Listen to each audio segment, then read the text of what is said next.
Alright guys, I am back with another video. This time, since I said in like previous videos that I want to do book reviews, I also kind of want to do book versus movies. And of course, I'm going to start off with something that's so old that I'm pretty sure we all watched the movie, read the book like a long time ago. And I feel like this genre is dying down. But I wish it'll come back. Not the movie portion part, because they never get movies correct. But the book portion parts are really great. I'm actually kind of writing one, so let me tell you what it is. So the book and movie that I want to review, book versus movie, that's what I guess we can call this, is The Maze Runner. And here's the movie. So The Maze Runner, I never did a book review, so we're gonna do it right now. So The Maze Runner, I really enjoyed this book. I got old received. I really enjoyed this book. This book was really good. I highly recommend it if you never watched it. If you never read this book. If you've seen the movie, I highly recommend I highly recommend reading the book first, because the book is way better. The books are always better than the movies because it has more details and everything that's not in the movie. So I highly recommend reading this book. At first, when I first was reading it, it kind of was a little bit boring. When I was like, okay, I wasn't really paying attention. And then look how little the text is together. I don't really like when texts are like that, because it just makes it seem like it's a lot. And then the way his chapters are was the kind of like weird. I don't know, for some reason. I guess maybe because it looked like that, it just seemed a little weird. But it's actually a really good book. I found that this book and one of the other ones later on in the series were like my favorite out of the whole series.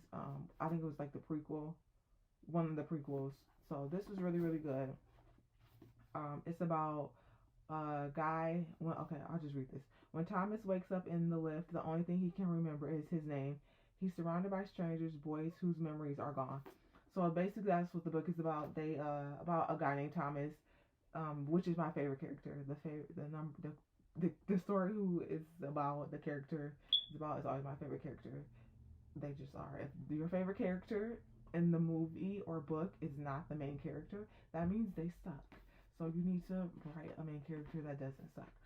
But so he wakes up in this maze. He has zero memory of what's going on around him, and then he finds out all the people, all the boys that he's with have no memories. And so what they're trying to do is figure out how to escape the maze that they're in.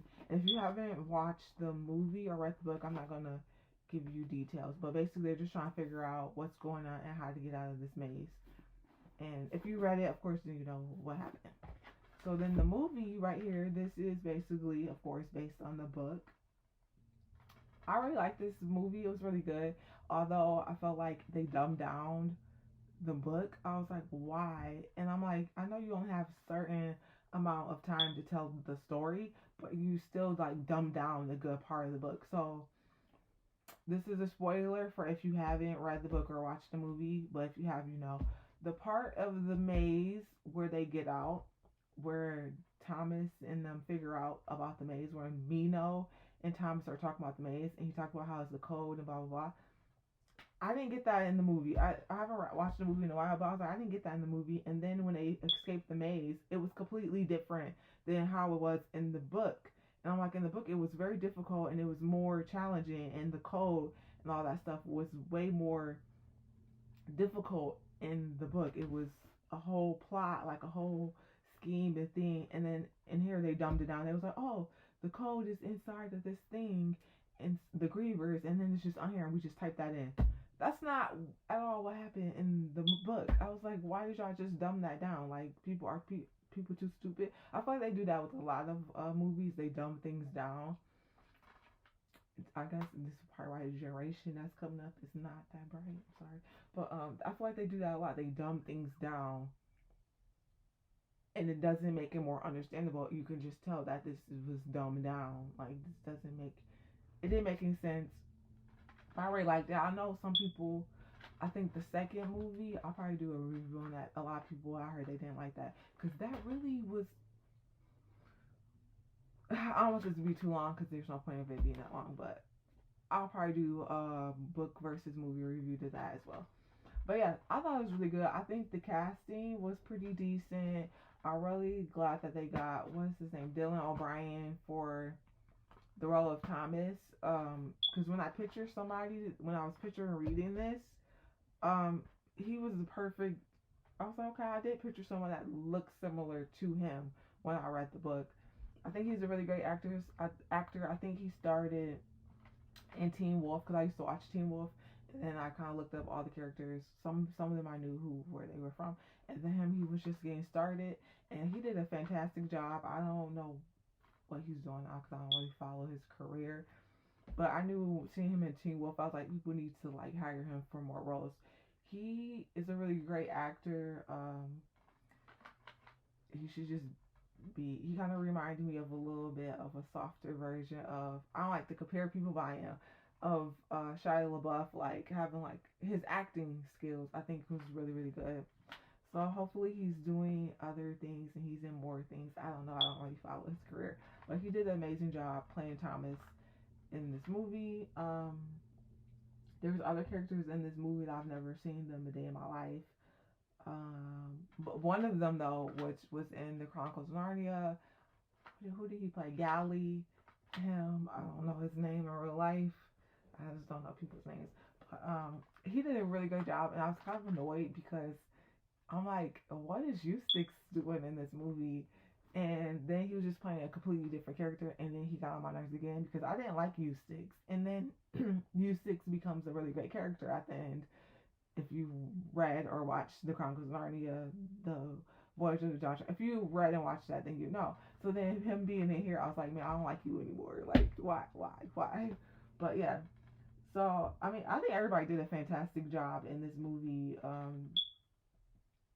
The guy, well, besides the girl who played Teresa, she wasn't that great. She was okay. But I think like all the boys that were in this movie, I think they all did a fantastic job. You know, and the movie was pretty good. It just did not follow the book as great as it should have because they dumbed a lot of stuff down, and of course they took a lot of stuff out, which was understandable. But some of the stuff they put in the movie that was in the book, that was in this book, they dumbed it down or they changed it completely, and I was just like, why? You could have just followed exactly how it was in the book. So I didn't understand that. So that is the end for book versus movie. I will recommend watching the movie as well because it's not a bad movie. It's really good, and everyone did a fantastic job. And buying this book is really really good. Although it started off boring and a little slow to me at first, but that's because I think at the time when I first was reading it, which was years ago, I kind of was just trying to get through it, and then it gets really interesting. So this is a really really great book. Go buy the rest of the series, and then there's two prequels as well. I think I talked about them on another video, currently reads or something like that video. And then there's also like one that came out during the pandemic that was about the one of the characters knew his journey after he, spoiler, leaves. If you haven't watched it, oh well. But his journey as well, and I think I'll talk about that in currently reads video as well. And I also will recommend watching the movie. And then the third movie, The Death Cure, is on Tubi. But I don't know why you will watch the third movie if you haven't seen the first one. I don't know why I didn't put all of them on there. If the other two movies, this movie and then the Scorch Trials are on something else, the third one is on Tubi if you want to see it or whatever. But I highly recommend reading the book first if you haven't seen the movie. If you have seen the movie, I highly recommend reading the book. The book is really good and it's more details, of course, and it's not dumbed down. Some of the stuff isn't dumbed down. It's way better than the movie was. But that is the end of this video. See you guys in the next one. Bye. I know I said that was the end, but if you guys want me to do more book versus movies, I will. Some of them, because I kind of do want to do one I wanted to do years ago because I saw the movie, of course, in theaters years ago. I'm not going to say what it is. And I hated the movie. And everyone loved it, and it has multiple. But anyways, and so if you guys want me to do more books versus movies, some of them I do have the books and I don't have the movies, but then there's some that I do have both. So if you guys want to see more, just let me know in the comments below, and I'll see you guys in the next video.